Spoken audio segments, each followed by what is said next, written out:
आधुनिक पद्धतीने शेती करत असताना काही शेतकरी ऊसाला पर्याय म्हणून इतर नगदी पिकाकडे वळू लागले।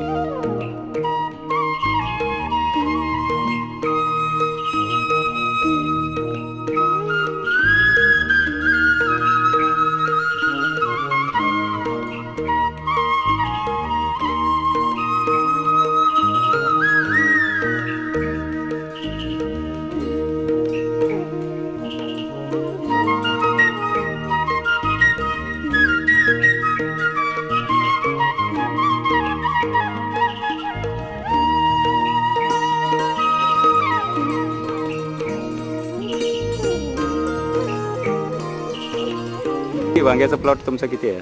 15 गुंठ आहे. 15 गुंठ्याचा. 15 गुंठ. मग कुठली जात लावली आहे वांग्याची? ही शिरगाव गड्डा. शिरगाव गड्डा. बरं, ह्याचं उत्पन्न कसं काय येते? 4 महिन्याचं 25-30 हजार रुपये. 25-30 हजार रुपये मिळते 4 महिन्यामध्ये. बरं, ह्याला मार्केट वगैरे कुठलं आहे? याला मार्केट इथे आपलं आमच्या जवळपास हां, म्हणजे नेहमीची ऊस किंवा अशी बाकीची पिकं घेण्यापेक्षा असं वांगी म्हणा, टोमॅटो म्हणा वगैरे जर घेतलं तर फायदा होऊ शकतो. फायदा होतो. आणि तरुण पोरांनी आमच्या शाळेच्या विद्यार्थ्यांनी नुसतीच नोकरीच्या मागं न लागता अशी वेगळी काहीतरी पिकं घेतली आणि स्वतः जाऊन मार्केटमध्ये जर विकली तर त्यांना निश्चित फायदा होतो. म्हणजे तुमचा अनुभव काय असा? अनुभव म्हणजे कसा, आता ऊस कसं वर्षाचं पीक आहे नाही, त्यामुळं 13-14 महिने लागतात. हो, हे कसे 4 महिन्यात आपलं त्या तिपटीनं उत्पन्न मिळते. हां हां. आणि मार्केट चांगलं मिळालं तर, दर चांगला मिळाला तर त्याचा फायदाही चांगला मिळतो. फायदा बी चांगला होतो. आणि ही पीक काढलं की आणि दुसरे 4 महिन्यांनी दुसरं पीक घेता येतं. पीक घेता येते. तुमचं नाव काय? संजय राजा. कोल्हापूर जिल्ह्यातील सुनील पाटील टोमॅटोचे व भुईमुगाचे विक्रमी उत्पादन घेताना म्हणाले, ही व्हरायटी आहे चेरी टोमॅटो आहे, नॅम्स कंपनीची. आणि हे आम्ही 2-3 वर्षापूर्वी आम्ही जुकिनी म्हणून जे काकडी होती ते पहिला केली. त्यामध्येच ही नंतर आम्हाला असं समजले की ही बी म्हणजे चेरी टोमॅटो म्हणून एक असतं आहे लहान म्हणून. मग ते आम्ही व्हरायटी आणून ट्रायल घेतली. ट्रायल घेऊन मग आम्ही हे करत राहिलो. हे चेरी टोमॅटो कुठं खपतं नेमकं? चेरी टोमॅटो हे मुंबई, दिल्ली म्हणजे सर्व 5 स्टार हॉटेल हां, ह्यानासनी लागतं आहे. आणि परत रिटेलमध्ये थोड्या प्रमाणात खपतं आहे. म्हणजे कंझ्युम जास्तीत पुणे मुंबईलाच खप होतं. पुण्याला बी नाही, मुंबई आणि दिल्ली हे मुंबई, दोनच दिल्ली. त्याला मार्केट. बरं बरं. त्यामध्ये जास्तीत इकडे एक 50, मुंबई 50 किलो, दिल्ली 50 किलो असं. नेहमीच्या टोमॅटोपेक्षा ह्याला काही उत्पन्न वगैरे जास्त मिळतं किंवा? उत्पन्न कमी आहे त्याच्यापेक्षा बी, कारण साईज ह्याची साधारण 20-30 ग्रॅमचं फळ असतं. हां. आणि परत माल देखील त्यापेक्षा कमी असतोय. मात्र रेट आपणाला साधारण 10 रुपयापासून 30 रुपयेपर्यंत मिळू शकतं किलोला. म्हणजे कसं मार्केट असेल तसं म्हणजे 10 रुपयापासून 30 रुपये किलोपर्यंतचा दर मिळतो. अच्छा. मग आता उन्हाळ्यात काय दर जास्त वगैरे असू शकतं यामध्ये? हां हां हां. उन्हाळ्यात काय दर जास्त मिळतो का आता? उन्हाळ्यात दर जास्त मिळतो, लेकिन खरं टेम्परेचरमुळं सक्सेस व्हायचे चान्सेस म्हणजे फुलकळी साईट आणि ह्याचा प्रॉब्लेम येऊ शकतो.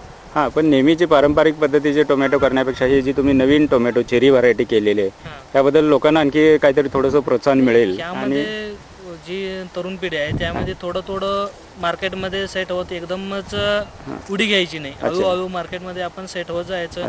कंटिन्युअसपणा, क्वालिटी मेंटेन, ह्या सर्व गोष्टी आपण केलं तर निश्चित फायदा होऊ शकतो. निश्चित फायदा होतो. आज ना उद्या पुढे भविष्य देखील चांगलं येऊ शकेल याला. धन्यवाद.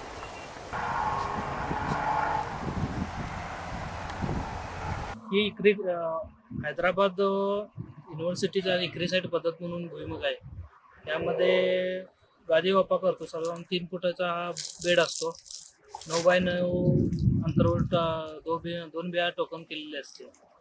त्यामध्ये उत्पन्न साधारण अर्धा एकरामधून 25 पोती वाहून शेंगा होऊ शकतात. ते आपण मेंटेन करायला पाहिजे की त्याचं रोपांची संख्या व्यवस्थित ठेवायला पाहिजे. अंतर कमी असतात. परत पाण्याचा ताण, परत मायक्रोन्यूट्रनची 2 फवारण्या. गेल्या वर्षी किती उत्पन्न मिळालं तुम्हाला? गेल्या वर्षी 2 वर्षापूर्वी आम्ही प्लास्टिक मल्चिंग मध्ये केलं. ते साधारण अर्धा एकरात 25 पोती शेंग झाली. अर्धा एकरामध्ये 25 पोती वाळून शेंग. वाळवून आपल्या रेग्युलर पद्धतीमध्ये जे आपण सारटी पद्धत किंवा पेरणी पद्धत साध्या पद्धतीने करतो ती अर्धा एकरात 10 पोती देखील निघायच्या नाहीत. तसे ही जमीन तुमची माळरानाची आणि मुरमाडच जमीन आहे, पण ज्या रानामध्ये खरं काहीच येणार नाही अशी अवस्था असताना सुद्धा तुम्ही 20 गुंठ्यामध्ये 25 पोती शेंगा घेतलेल्या आहेत. तालुक्यामध्ये पहिला नंबर आलता आमचा त्यावर्षी. अच्छा, शिरोळ तालुक्यात. शिरोळ तालुक्यामध्ये पहिला नंबर आलता. मग ते आम्ही व्हेजिटेबल लाईन मध्ये पडल्यामुळं थोडं हे नाही, पण शेंगाचं Economy थोडा 20 कमी पोत्यामध्ये आहे. 20 गुंठ्यामध्ये 25 पोती, हे काही वाईट नाही तसं. नाही वाईट नाही. आणि तरुण पोरं जे आता नवीन शेती करायला लागलेले आहेत त्यांना एक विशेषतः प्रोत्साहन मिळण्यासारखी गोष्ट आहे. त्याच पद्धतीत केलं तर आपल्याला इकॉनॉमी परवडेल. अर्धा एकर किंवा एकर मधनं इकॉनॉमी परवडणार नाही. व्हेजिटेबल लाईन हा, म्हणजे सुरुवातीला थोडा प्रयोग करायला काय हरकत नाही. एक 20 गुंठ्याचा, 10 गुंठ्याचा, त्यातून चांगलं Success एकदा माहिती झाली की मग जास्त प्रमाणावर.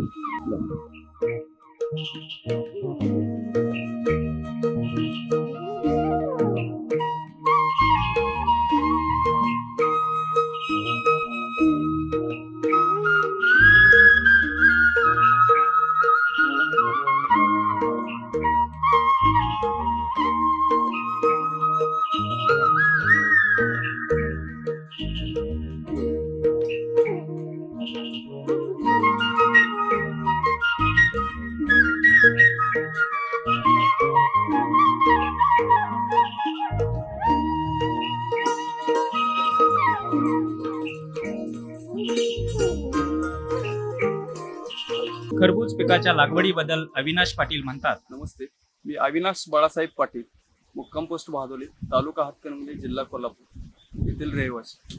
मी स्वतः diploma in mechanical engineer and diploma in automobile इंजिनियरच्या दोन्ही पदविका घेऊन पहिल्यांदा बजाज ऑटोमध्ये स्थायी स्वरूपाच्या नोकरीवर होतो. परंतु घरची शेती असल्यामुळं आणि शेतीतलं ऍक्च्युली शेती करायची आवड असल्यामुळं वडील आमचे BS ॲग्री BEd होते. त्यांच्या प्रोत्साहनामुळं शेतीमध्ये नवीन नवीन प्रयोग करायचे ह्या दृष्टीनं सर्व्हिस सोडून मी शेतीच्या मार्गी लागलो. त्यानंतर पहिल्यांदा आमच्याकडे ऊसाशिवाय दुसरं पीक कोणी घेत नव्हतं, त्यात घेण्यासाठी धजत नव्हतं आणि कोणी रिस्क घेतली नव्हती. मग आम्ही स्वतः थोडं अभ्यास करून नंतर कोणती पिकं नवीन शॉर्ट टर्म पिकं किंवा लॉंग टर्म पिकं नवीन घेऊन शेतीपासून आहे त्या शेतीपासून जास्तीत जास्त उत्पादन कसं मिळवता येईल याच्या दृष्टीने विचार करून हे कलिंगड खरबुजाचं पीक घ्यायचं डिसाईड केलं. त्याप्रमाणे गेली सातत्यानं 3.5 वर्ष झालं आम्ही सगळ्या सीझनमध्ये खरबुजाचं पीक घेतलेलं आहे आणि विक्रमी उत्पादन काढलेलं आहे. आजपर्यंत आम्हाला 25 रुपयापासून ते 78 रुपये किलो पर्यंतचा दर मिळालेला आहे. आणि याचं सर्वसाधारण एकरी खर्च म्हटला तर इनिशियल खर्च हा 40,000 ते 50,000 येतो. पण नंतर जसं हळूहळू हा मल्चिंग पेपर आहे, हा मल्चिंग पेपर 3 वेळा आपल्याला वापरता येतो. त्यामुळे 8,000 जरी खर्च असला तरी त्या मल्चिंग पेपरवरचा ऍक्च्युली 2,500 रुपयाचा आपल्याला खर्च पर पीक पडतोय. आणि ड्रीपचं जर म्हटलं तर ड्रीप हे आता अत्यंत अत्यावश्यक बाब आहे, कारण पुढच्या पिढीला जर आपल्याला जमीन टिकवून ठेवायची असेल तर हा ड्रीप शिवाय पर्याय नाही. आणि एकात्मिक खाली ज्या बुरशी ज्या आहेत त्या डेव्हलप होत नाहीत आणि लिक्विड फर्टिलायझर दिल्यामुळे जमिनीचा पोत आणि pH कमी होण्यास मदत मिळते. आता आपण खरबुजाशिवाय आणखी काय नगदी पिकं अशी काय घेता? आम्ही खरबुजाशिवाय इतर टोमॅटोचं पीक घेतलेलं आहे. टोमॅटोचं सुद्धा विक्रमी उत्पादन काढलं. ग्रीन हाऊस मध्ये ज्या टाईपची मिरची येते त्या टाईपची 250 ग्रॅम ते 330 ग्रॅम पर्यंतची ढबू मिरची ओपनला काढली होती. त्यावेळेला आमचा सकाळमध्ये लेखही आला होता. या खरबुजाच्या आता हा जो प्लॉट आहे या प्लॉट मध्ये किती उत्पन्न अपेक्षित आहे? एवढ्या प्लॉट मध्ये आता आम्हाला 80 ते 90,000 रुपये अगदी 100% उत्पादन आहे. 2 महिने 2 महिने बरोबर 2 महिने 26 जानेवारीला प्लांटेशन केलेलं आहे. आणि आता जर विचार केला तर 2 महिने 10 ते 12 दिवस रान फक्त अडकलेलं आहे. तेच की नवीन आमचे काही विद्यार्थी आता ग्रॅज्युएशन होऊन नोकरीच्या मागे जे पळतात ते नोकरी करण्याच्या ऐवजी जर विद्यार्थ्यांनी असं नवीन काहीतरी शेतीमध्ये जर डेव्हलपमेंट केली किंवा उत्पन्न घ्यायचं ठरलं तर त्यांना निश्चित फायदा होऊ शकतो. अगदी 100% फायदा होऊ शकतो. ज्याला शेती आहे आणि शेतीची आवड आहे त्यांना माझ्या तर मतानं सर्व्हिसकडे न धावता आपण स्वतःच्या जमिनीमध्ये आउटपुट काढू शकतो. ही आपली स्मॉल स्केल इंडस्ट्रीज आहे असं समजून जर आपण केलं प्लॅनिंगनं तर अगदी आपण 100% काढू शकतो. आणि आम्ही ते सिद्ध करून ठेवलेलं आहे, सिद्ध करून दाखवलेलं आहे. आम्ही स्वतः 3 वर्ष झालं म्हणजे सर्व्हिस सोडून हे करतोय. त्याच्यापासून आम्ही जवळजवळ 2 एकर रान क्षेत्र खरेदी केले.